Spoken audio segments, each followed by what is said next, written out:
Goeiedag geliefde, ek hoop jy is gereed vir vandag so oordenking. Van my pastoor Tief Boysen en die hele beleefspan, dit is so 'n voorreg om saam met julle op hierdie platform te kan kuier. Nou gister het ons gesels oor die sluiers wat ons vryheid kan beperk.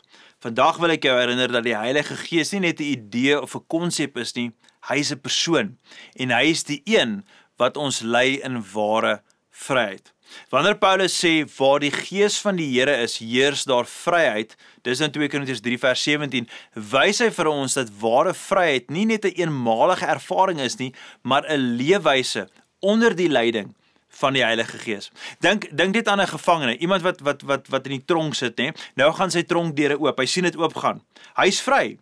Maar as hy nie weet waarheen om te gaan nie, of hoe om sy nuwe lewe te leef nie, sal hy maklik terugval in sy ou gewoontes. Hy sal eintlik maar net daar bly in daai tronk, al is sy deure oop. Net so het ons die Heilige Gees nodig om ons in hierdie nuwe vryheid te lei. Nee, wanneer ons nou ons lewens vir Jesus gee en ons kom tot bekering en ons vertrou God met ons lewens, dan gaan ons tronkdeure van ons harte oop en van ons gedagtes oop en dan kan ons begin wandel. En die Gees van die Here help ons dan in daai reis, in daai lewensritme. Nou in Romeine 8 vers 1 tot 2 sê Paulus spesifiek hierdie woorde. Hy sê daar is dus nou geen veroordeling vir die wat in Christus Jesus is nie, want die wet van die Gees van die lewe in Christus Jesus het jou vrygemaak van die wet van sonde en die dood.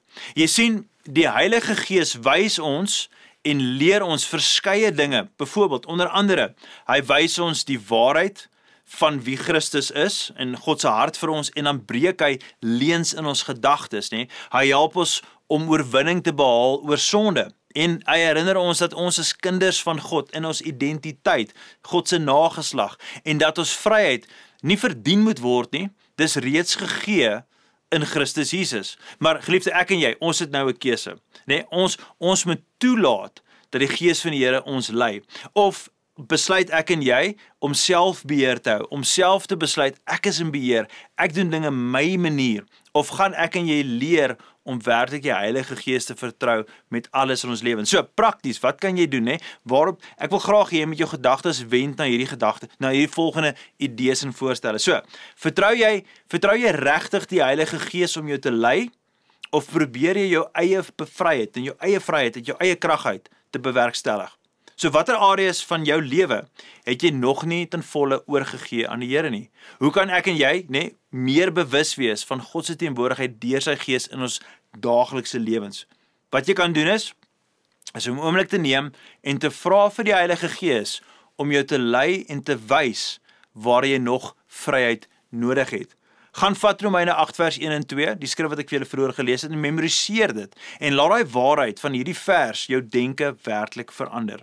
En dan die derde gedagte, miskien kan jy gaan en deur die dag die volgende sê, Heilige Gees sê dit, Heilige Gees, lei my vandag, en wees dan bewus van die stem van die Heilige Gees in jou daaglikse keuses. Ek wil regtig aanmoedig, geliefde, sê daai saam met my, sê Heilige Gees, ek vra dat jy my vandag sal lei. Maak my gedagtes bewus van wat jy vir my wil sê. Lei my in my daaglikse keuses. Geliefde, waar die Gees van die Here is daar vryheid. Maar ons moet kies, om onder sy leiding te leef. Moet nooit probeer om self jou eie vryheid te skep, wat net God kan gee nie. Daai vryheid wat net God kan gee, is nie iets wat ek en jouself kan skep nie. So laat die Heilige Gees toe, vandag en môre en elke dag, om jou te lei in oorwinning, en 'n lewe van ware vryheid sal jou deel word.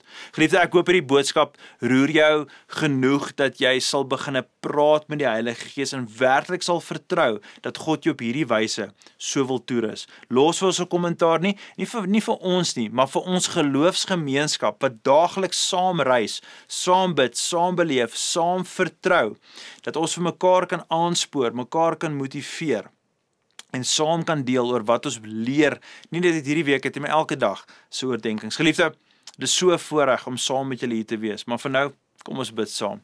Hemelse Vader, so baie dankie dat die Gees van die Here ons werklik kan vrymaak. En wanneer ons lees in Romeine 8 vers 1 en 2 oor die gedagte dat ons moet nie ons gedagtes vorm tot die patrone van hierdie wêreld nie, maar werklik moet gelei word deur die Gees van die Here en nie deur die wet van sonde nie. Vader, dat ons lewens moet vertrou in U hande, daagliks, sodat U ons kan lei na vryheid toe.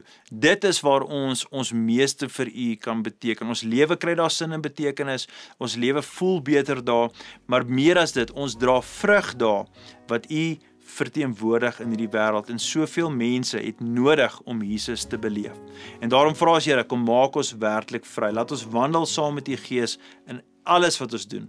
Ons bid dit als in die mooi naam van Jesus. En ons almal sê, amen en amen. Geliefde, baie dankie dat jy ingeskakel het saam met ons. Gaan in vrede.